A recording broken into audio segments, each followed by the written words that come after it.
the MLS Cup final in the rearview window, and the commish, Don Garber, giving his State of the League address. Yes. Big thing that stood out. What is next for MLS spending?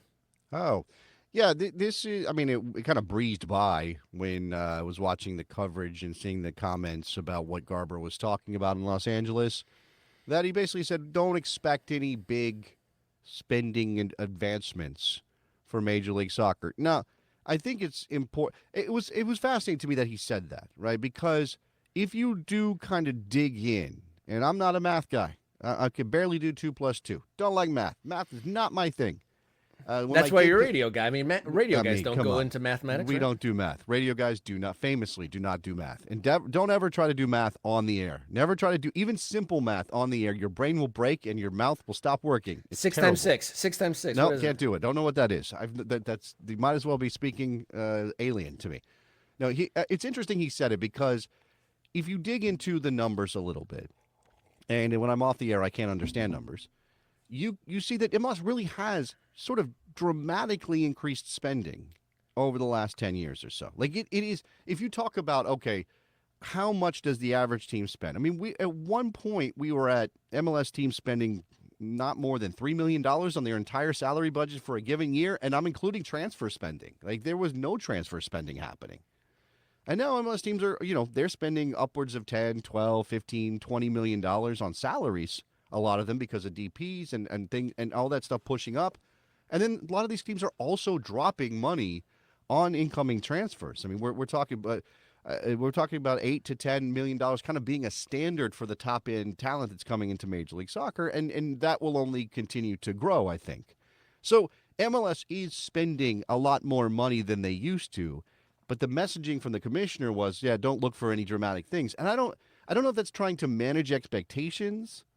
Like if you don't want to overcommit and underdeliver, I guess, right? So why not underdeliver or undercommit or just kind of downplay it, and then when those things do happen, you can say, "See, we're doing great. Look at we didn't think we were going to do this, but look at what we're doing," and then you look better for that. I guess that's what it is.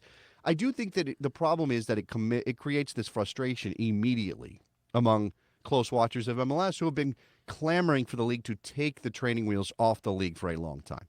Now, again, I would argue that MLS isn't really using training wheels the way they used to, but there still are artificial constraints on clubs and how they spend that feel like a restriction on the league's potential growth. And from a competitive standpoint, I think what a lot of fans want is just for teams to decide themselves, right? Maybe they won't spend any more than they're spending already, Rob, but what they'll do is go, well, we could. Oh, we really want to win a championship this year. We've got 2 or 3 players that are coming through the pipeline that we think if we add 1 or 2 more pieces, we can win the whole thing. Let's drop, a $10 million salary on somebody to go to try to win this thing.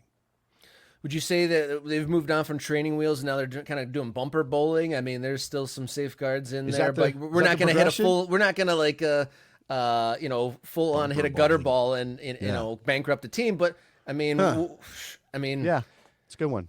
It's a good one. I mean, how about this? Instead of training, let's keep it bicycle related. Let's keep it in the bicycle world. You went from bicycling to bowling. That's a completely different sport. Those are 2 different activities. Combine them. That would be kind of exciting. It's more like, so, I've got a 3, almost 4-year-old. He loves his bicycle, but obviously he can't ride it. So I put training wheels on it. He wears his helmet, right? And I walk with him as he pedals along. So maybe there's no more training wheels. Major League Soccer can ride the bike. But they're not doing like the crazy thing of taking the helmet and the pads off and just doing BMX tricks, right? It's no riding in the street, right? It's more. It's like riding one of those old fashioned bikes where you're sitting up straight, like the bicycle from The Wizard of Oz. The way that she rides a bicycle, the woman who ultimately becomes the witch, right? It has the little dog, I guess, or no? What is it? She doesn't have the dog. No, that's not right. We've definitely lost the plot. If we're talking about Wizard of Oz. So we'll move on to the next point from the commissioner. He brought up the subject, or he was asked about streaming numbers. Yeah. Was that a cop-out answer, or do you think that's legit at this stage of where we're at with streaming? That's a good question. I think it was a massaged answer from Don Garber. And if you didn't see that piece of the State of the League or hear what he had to say, he said that they're happy with the MLS Apple TV partnership, that they have a million people, fans, watching games across the various matches on a Saturday night, right? He said, and that's more than they ever had watching any game on linear television. Now, again, this is that kind of moving the goalpost element of it, not to mix my sports metaphors. You're saying, all right, if I put a game on Fox or a game on ESPN, you never got a million people, or very rarely got a million people to watch that single game. Over on Apple TV Plus, MLS Season Pass, you've got 10 games happening at once, and a million people are watching those 10 games in total. That feels like not progress, right? It feels like, okay, well, if we average this out, you've got 100,000 people watching 10 each one of 10 games. Is that good? Like, that doesn't feel good. This is a country of, how many people we have in this country? Rob, like 330 million. We have a lot of 300. Okay, we have 300 plus million people, and some of those people are soccer fans. A good portion, millions of those people are soccer fans, and Major League Soccer is only getting that many people to watch. But of course, there is the paywall, right? It's a subscription-based service. It's a lots of things kind of baked into this new way of doing sports broadcasting that make it tough to judge the league. I'm not taking what he says at face value because I'm not an idiot. Don Garber, again, is massaging things to make the league look better than maybe it should, or maybe it would if we had actual numbers. I think he also did say something like, we need to find ways to figure out the measurements. We want to be more transparent with fans so that they understand that this is good, that this is significantly better for the league, right? And, so, Joseph, it's about the money. Yeah, it is about, and it should be. Let's be, okay. There are a couple of things happening. We as sports fans want access to our leagues. We want access to our teams. We want access to our games. Major League Soccer, for years, was just running their head into a brick wall over and over and over again on these linear TV deals, saying, we're going to break through, we're going to break through, we're going to break through. Somebody's going to find a way to make our league look great, and we're going to get millions of people to watch on ESPN or Fox or whatever, Telemundo or Univision. And it never happened, right? It just didn't happen. And then everything changed in how sports were broadcast anyway, or the world moved to streaming. Outside of just sports, the world moved away from linear television as a rule. And so if you're a sports league and you've been running your head into a brick wall and the money was never that great to begin with, and the world is moving to streaming, I understand the decision to go to Apple, but it puts everything further away from the fans in terms of access. So it feels like a failure for us, even if the league is benefiting in their bottom line. And Garber is saying that, subscriptions are really the way to measure this. He's talking about they might even hit the mark. Again, this is massaging or maybe painting a rosy picture. They might hit the mark that allows them to do revenue sharing on the subscriptions with Apple rather than this direct. Because it's not even, he was going to great pains, going to great pains to say this isn't a traditional relationship. This isn't Apple buying the rights to MLS and broadcasting them. That this is really this kind of synergy of companies in terms of how they're pushing it out. Yeah, massaging. Definitely massaging. But yeah, so a little bit of this, a little bit of that, maybe too soon to tell, but definitely didn't want to say X amount of number of people were watching. We'll see how that all plays out.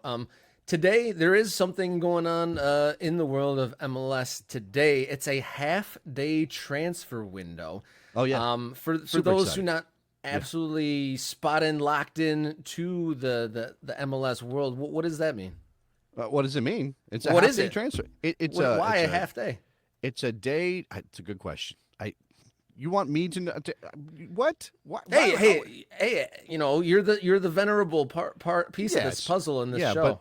But I'm not Tom Bogert, and I'm not out here tracking the moves, right, to see who's getting swapped and moved and traded and all those things. Major League Soccer at the end of the season, everybody hits reset on their roster, takes a look at next year and looks at contracts and all that stuff. And this is leading into the flurry of player movement activity that typically comes right after the final. We're gonna have an expansion draft this year. Rob, are you excited for that? Expansion draft 2024 because San Diego needs players.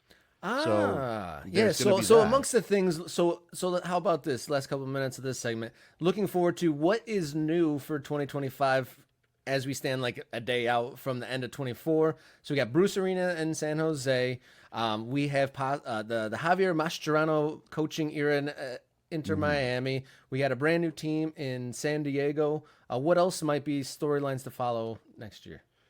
Yeah, so again, the half day transfer window is a trade window more than a transfer window, meaning that it's going to happen within the league. These are moves that can, just to be clear about that. I know we're having some fun, but this is not, you're not bringing players in from abroad because the transfer window for that is not open. But inside the league, if you want to trade a player, you can do that. And I think, again, I'll reference Tom Bogert. I think he had that. I mentioned earlier that Bruce Arena was bringing Mark Anthony Kaye and maybe somebody else from New England. I think that is probably going to be officially announced today because today is the day they can actually do it, even as they were talking about it, negotiating it. 2025. I mean, San Diego's coming online, so we'll have a brand new team in the league. Mascherano's joining Inter Miami, which is going to be a fascinating drama. I mean, I am one of those people who think there are way too many soccer documentaries in the world. Like that's kind of, we're just going in this direction where like every day, every week, there's a new documentary. Teams are being followed all the time. We got cameras on everybody. But if they want to make one about Miami next year, I will watch it. I will watch it, and I would love to see how Mascherano gets along, how Jorge Mas deals with this. I think my joke on Blue Sky when Lionel Messi won the MVP was to say congratulations to Jorge Mas on Lionel Messi winning the MVP, brought to you by, all these sponsors, because this is the Jorge Mas show, right? Right, that guy is a chaos agent among Major League Soccer owners, and I love that from pushing the league forward. But it's probably going to be very messy, not to use that as okay. Is Mascherano becoming the coach? Does he like make all those former Barcelona guys more calm, comfortable, and relaxed, or is it like throwing a grenade into the locker room? That's a good question. I think it's going to. No, it just means that power is 100% with the Barcelona group, right? And Messi in particular, but because he's the leader by virtue of his success and being the best player on the planet for his career. I don't know how Mascherano is going to deal with it, if there are any mutinies or if there are any problems. I mean, can he be the guy to bring along some of the young players that Miami is going to need to cover for the fact that not all those Barcelona players can play 90 minutes every single week? I mean, those are big questions. There are still open jobs. Atlanta still does not have their head coaching job sorted out. We have a Toronto opening as well. We argued whether or not Toronto's a big club or that's one of the biggest jobs in MLS. I don't know how attractive it is right now. It feels like a bit of a poison chalice situation until Insigne and Bernadeschi are gone. Like, who wants to walk into that, right? Who wants to deal with having to tell Bernadeschi to stop vaping in the locker room? Bro, can you take that outside? Come on. There are some fascinating things coming. I do think this is interesting. Nate's saying that San Diego is proving to be the most bland soccer effort I've seen in MLS since Chicago needed their logo for the upteenth time. I don't feel any excitement about San Diego. And maybe it's because I'm on the East Coast and I have that bias and I'm far away and time zones are a thing. I don't know. I feel like, and maybe they're doing it quietly, and that's the way you build a club. Like, a smarter way to build a club is to do what they're doing. Their head coaching hire is Mikey Veras, who we saw for about 5 minutes with the U.S. men's national team before Pochettino took over. That's not, no offense to Mikey Veras, that's not a name that jumps off the page and gets you go, oh, look at what they're doing with this. And look, again, St. Louis hired Bradley Carnell from the Red Bulls. It's not like they hired some big name to get started either, but I think there was still this vibe that St. Louis was chomping at the bit as a soccer town for their team to start. Mike Thomas is pointing out that Chucky Lozano could be a big deal next year. So and they are doing a little bit of that. I guess there is a little bit of that. We've heard De Bruyne was linked at one point. So maybe they're going to get those engines fired up on big name players, and that'll get us talking about them. Plenty to see coming in MLS 2025 on the heels of the MLS season wrapping up here in 2024. Be sure to follow and subscribe to keep in touch with us and pump up those numbers for the channel. Like and subscribe. Morning Kick Around on the YouTube, and follow along on social media. Kick Around on X, Instagram, and Blue Sky. And if you want to get real personal, write us an email, morningkickaround@gmail.com. We're going to take a breath, come back, have some fun.